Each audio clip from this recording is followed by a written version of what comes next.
Freedom fighter तो मैं हरगिज नहीं कहूंगी, वो टेररिस्ट थे जिन्होंने अटैक किया था, जिन्होंने लोगों की जानें ली। तो सबसे पहले हाफिज सईद और उस तरह के लोगों को जेल में डालें। 1965 में जब इनको अच्छी तरह ठोका तो ये घुटनों के बल आए थे। 22 अप्रैल 2025 पहलगाम बेसरन घाटी में हुए आतंकी हमले ने देश को झकझोर दिया। 26 निर्दोष नागरिकों की जान गई। कोई पर्यटक था, कोई परिवार संग घूमने निकला था, कोई कश्मीर की खूबसूरती देखने आया था, लेकिन सबको मिली क्या? गोलियों की बौछार। यह हमला सिर्फ इंसानों पर नहीं, इंसानियत पर था। हमले वाले दिन बेसरन घाटी में लगभग 2000 लोग मौजूद थे और इस घाटी तक पहुंचने के लिए 1 घंटे की चढ़ाई है। फिर भी ना कोई पुलिस चौकी, ना कोई सुरक्षा बल। अब आते हैं इस हमले से 6 दिन पहले की बात पर। 16 अप्रैल 2025 Islamabad. Pakistan army chief general Asim Munir overseas Pakistani conference को संबोधित करते हुए कहते हैं कि हम हिंदुओं से अलग हैं, कश्मीर हमारे गले की नस है, हम कश्मीरियों को उनके वीरतापूर्ण संघर्ष में अकेला नहीं छोड़ सकते। क्या ये संयोग है कि ठीक 6 दिन बाद हमला होता है या फिर पहले से तय योजना थी? जनरल मुनीर के इस बयान के बाद पाकिस्तान के उप प्रधानमंत्री इशाक डार कहते हैं कि जो हमला हुआ वो फ्रीडम फाइटर्स ने किया हो सकता है। और फिर पाकिस्तान के रक्षा मंत्री ख्वाजा आसिफ स्काई न्यूज पर स्वीकार करते हैं कि हम 30 सालों से आतंकवादियों को ट्रेनिंग और फंडिंग दे रहे हैं। अमेरिका के कहने पर हमने ये सब किया। अब सवाल उठता है, जब खुद रक्षा मंत्री मान रहे हैं तो कार्रवाई क्यों नहीं होती?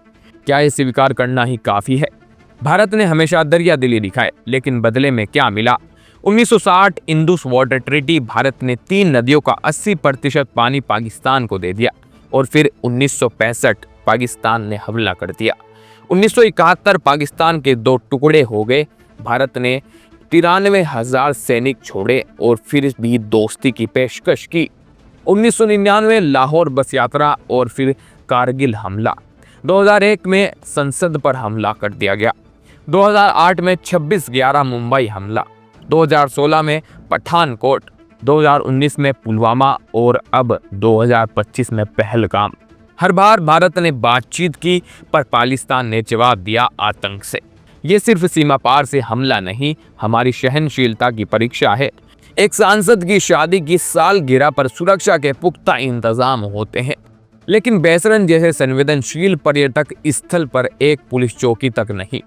आईबी की ब्रेकिंग में कहा गया कि बेसरन को आमतौर पर जून में खोला जाता है, जब अमरनाथ यात्रा शुरू होती है, लेकिन इस बार 20 अप्रैल को ही खोल दिया गया।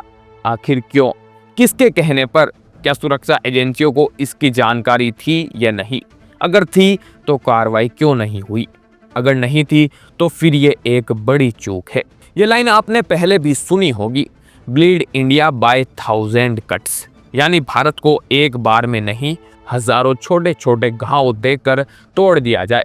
पाकिस्तान की आईएसआई और आर्मी इस रणनीति पर 80 के दशक से काम कर रही है।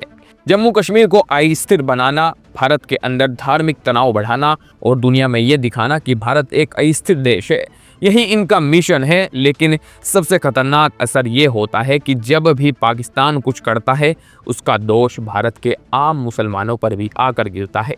जो लोग इस मुल्क में पैदा हुए, पले बड़े, देश से मोहब्बत करते हैं, उन पर शक की निगाहें उठती हैं, उन्हें ताने मिलते हैं।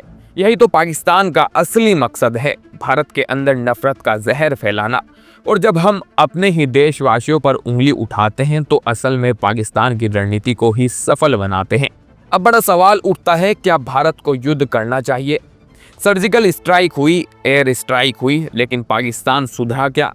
सेना के रिटायर्ड अफसर general Sanjay Kulkarni, major general Dayal और पूर्व डीजीपी एसपी वैद का कहना है, अब सिर्फ जवाबी कार्रवाई नहीं, निर्णायक कार्रवाई की जरूरत है। 1965 में जब इनको अच्छी तरह ठोका तो ये घुटनों के बल आए थे, हम आपकी फौज को लेसन दे रहे। ये टाइम है इनकी फौज को सबक सिखाने का, और फौज को सिर्फ लड़ाई से सबक सिखाया जाता है। भारत को इस बार ऐसा करना होगा जिससे अगली बार कोई सोच भी ना पाए कि भारत को चोट पहुंचाई जा सकती है।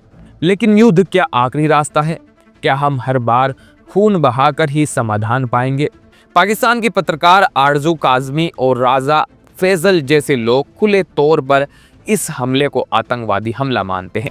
फ्रीडम फाइटर तो मैं हरगिज नहीं कहूंगी, वो टेररिस्ट थे जिन्होंने अटैक किया था, जिन्होंने लोगों की जानें ली, 27 के करीब लोगों को मार डाला रिलीजन पूछ के, और वो बिल्कुल टेररिस्ट थे और हरगिज उन्हें मैं फ्रीडम फाइटर नहीं कहूंगी। तो सबसे पहले हाफिज सईद और उस तरह के लोगों को जेल में डालें।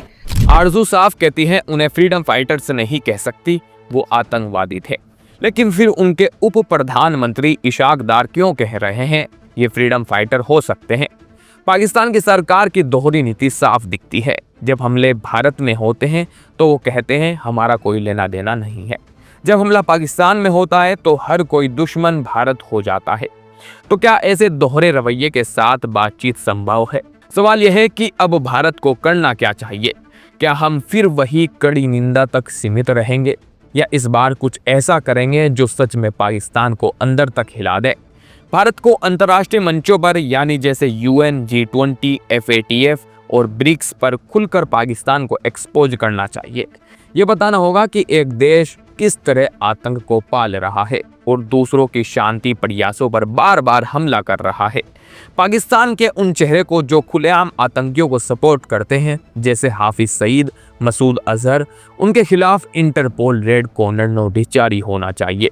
ये सिर्फ सरकार का मुद्दा नहीं है, ये देश के हर नागरिक की जिम्मेदारी है। हमें ये समझना होगा कि पाकिस्तान जो चाहता है हम आपस में बट जाए। हमें अपने देश के मुसलमानों को कटघरे में नहीं खड़ा करना है, बल्कि मिलकर आतंक के खिलाफ खड़ा होना है। पाकिस्तान की सबसे बड़ी हार तब होगी जब भारत अंदर से मजबूत रहेगा, जात धर्म भाषा के नाम पर नहीं बटेगा, बल्कि एकजुट रहेगा। देश की सुरक्षा सिर्फ बॉर्डर पर नहीं, समाज में भी तय होती है। 22 अप्रैल को जो 26 लोग मारे गए वो सिर्फ आंकड़ा नहीं है, वो 26 परिवार है, 26 अधूरे सपने और एक पूरा देश है जो अब थक गया है सहने से। हर बार पाकिस्तान कुछ करता है और हम शांति की कोशिश करते हैं, पर अब देश पूछ रहा है कब तक? क्या हम हर बार माफ़ करते रहेंगे या इस बार बदला लेंगे? रणनीति से, एकता से, ताकत से अब वक्त आ गया है कि पाकिस्तान को सिर्फ जवाब नहीं हिसाब दिया जाए। अगर आप मानते हैं कि अब वक्त आ गया है कि भारत को निर्णायक कदम उठाना चाहिए तो इस वीडियो को शेयर कीजिए। अपनी राय कमेंट में ज़रूर दीजिएगा। क्या आप युद्ध के पक्ष में हैं या कूटनीति से हल चाहते हैं? कमेंट्स करके अपनी राय ज़रूर दीजिए। जल्दी लौटूंगा एक और नई रिपोर्ट के साथ। जय हिंद।